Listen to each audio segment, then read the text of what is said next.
하나님의 말씀은 마태복음 24장 29절부터 35절까지 말씀입니다. 마태복음 24장 29절로부터 35절까지의 말씀입니다.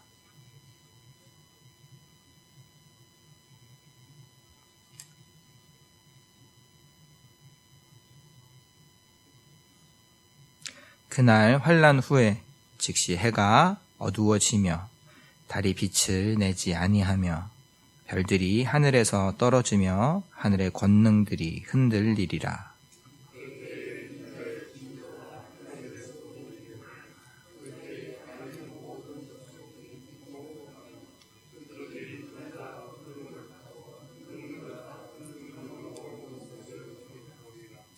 그가 큰 나팔 소리와 함께 천사들을 보내리니 그들이 그의 택하신 자들을 하늘 이 끝에서 저 끝까지 사방에서 모으리라.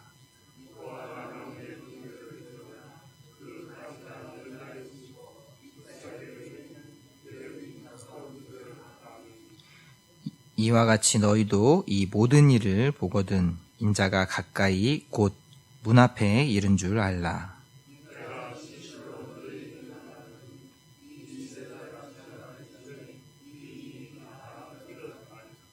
천지는 없어질지언정 내 말은 없어지지 아니하리라. 아멘. 새벽 말씀을 준비하면서 우리가 이 아침에 함께 모여서 기도를 드림이 참 귀하고 감사한 시간임을 다시 한번 깊이 생각하게 되었습니다. 물론 아침에 일어나는 것이 저로서는 매번 힘들지 않을 수가 없습니다. 어쩌면 그렇게 매번 똑같이 힘들 수가 있는지 정말 변함없으신 주님과 같이 항상 동일하게 힘든 것 같습니다.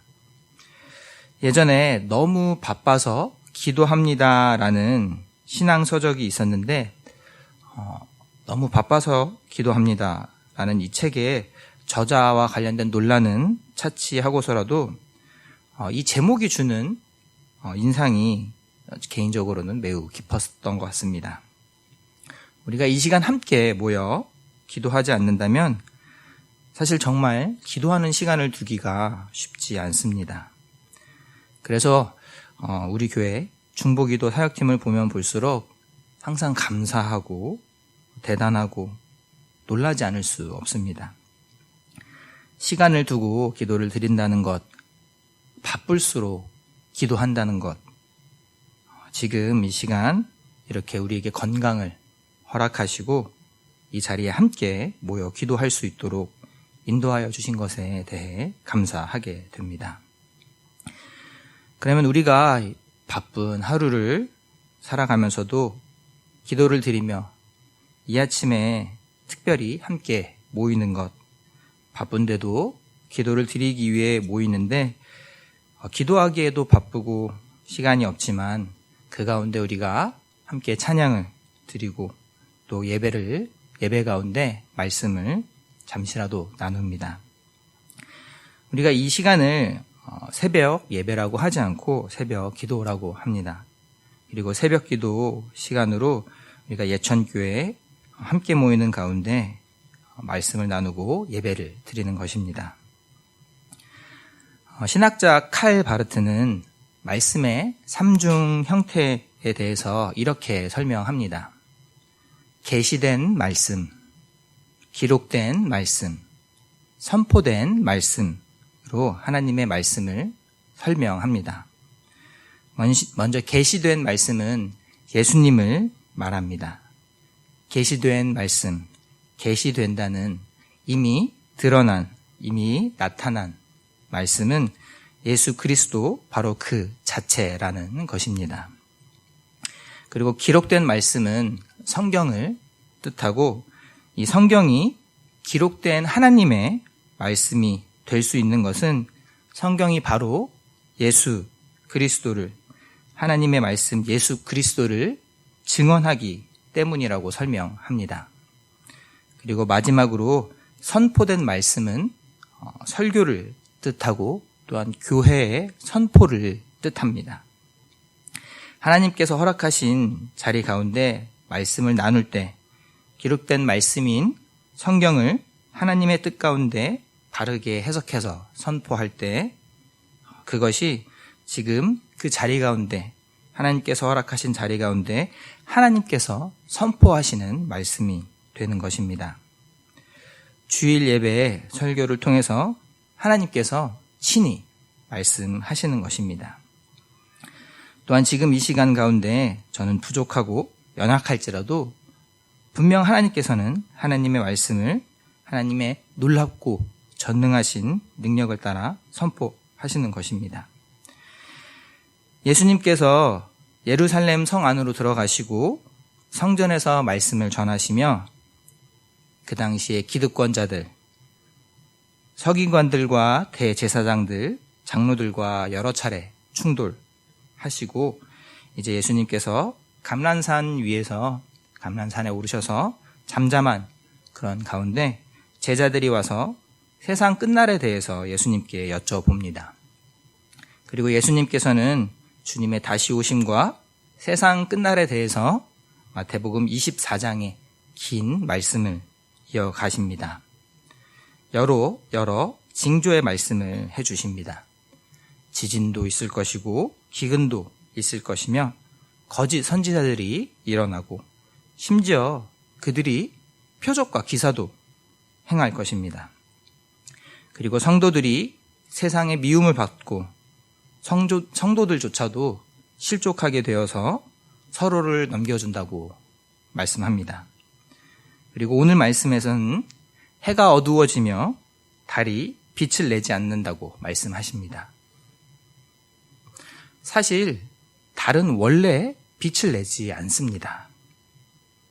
그리고 인자는 구름을 타고 온다고 하십니다. 구름을 타고 온다고 할 때 제 개인적으로는 손오공부터 생각이 납니다. 손오공이 구름을 타고 날아다니는 모습을 떠오르게 됩니다. 예수님께서 다시 오실 때 구름을 타고 오실 필요가 있을까 생각하게 됩니다. 구름은 사실 공중에 떠 있는 물일 뿐인데 먼지랑 뒤엉키거나 얼음 알갱이들이 뭉쳐 있는 것일 뿐일 텐데 예수님께서 다시 오실 때 구름을 타고 오셔야 하나라는 생각을 하는 것입니다. 우리가 이미 모두 잘 알고 있는 대로 달은 원래 빛을 내지 않습니다. 본문 29절에서 그날 환난 후에 달을 빛을 내지 아니하며 라고 예수님께서 말씀하십니다. 이 본문을 헬라어 원어로 보면 빛을 주지 않는다라고 오우 도세이 도 펜고스라고 기록합니다. 도세이는 대표적인 주다, 제공하다라는 디도미라는 단어이고 펜고스는 빛, 밝음을 뜻하는 페고스라는 단어입니다. 태양은 항성으로 핵융합을 통해 스스로 빛을 냅니다. 하지만 달은 단순한 위성으로 돌과 흙으로 이루어진 암석, 우주에 있는 암석 덩어리일 뿐입니다. 빛을 내지 못하고 태양의 빛을 반사만 할 뿐입니다. 하지만 이 본문의 말씀에서는 마치 해가 빛을 내듯 달도 빛을 내지만 그날 환난 후에는 달이 그 빛을 내지 못하게 된다라는 의미로 달도 해와 같이 스스로 빛을 내는 별, 항성과 같이 말씀하고 있는 것입니다. 예수님의 이 다시 오심에 대해서 이 징조의 말씀을 이렇듯 이성적으로, 합리적으로 풀 수는 없습니다. 과학적으로 설명할 수는 없습니다. 마찬가지로 예수님의 다시 오심의 때를 영적으로 해석하려고 예측하려는 것도 위험하고 또한 어리석은 일입니다. 며칠 전 엊그제 비가 생각보다 많이 왔습니다. 봄비가 내렸습니다. 제가 그때 당시에 좀 걱정이 되었던 것은 새벽 예배를 마치고 새벽에 나오신 많은 성도분들이 기도드리기 위해 모일 때는 아마도 비가 오지 않아서 그 새벽 이른 시간에 미처 우산을 준비하지 못하셨을 텐데 기도를 마치고 돌아갈 때는 제법 비가 많이 와서 어떻게 돌아가셨는지 좀 그런 생각을 했습니다. 이렇게 이제 봄비가 오고 날씨가 점점 더 따뜻해지면 이제 정말 봄을 누리게 됩니다.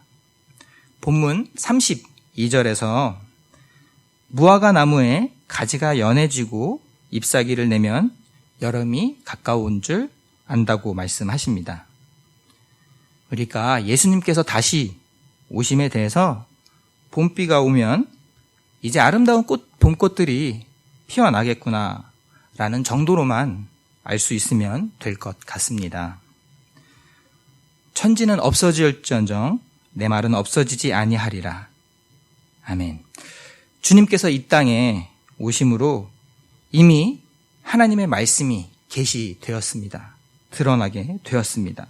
그리고 우리에게 기록된 말씀, 성경을 주심으로 예수님을 그리스도로 우리가 시인할 수 있게 되었고, 또한 성경을 통해 언제나 하나님의 말씀 가까이로 우리를 인도하여 주십니다. 그리고 지금도 목사님을 통해서 하나님께서는 예배 가운데 목사님을 통해 말씀을 선포하시고 우리에게 말씀하여 주십니다. 천지는 없어질지언정 내 말은 없어지지 아니하리라.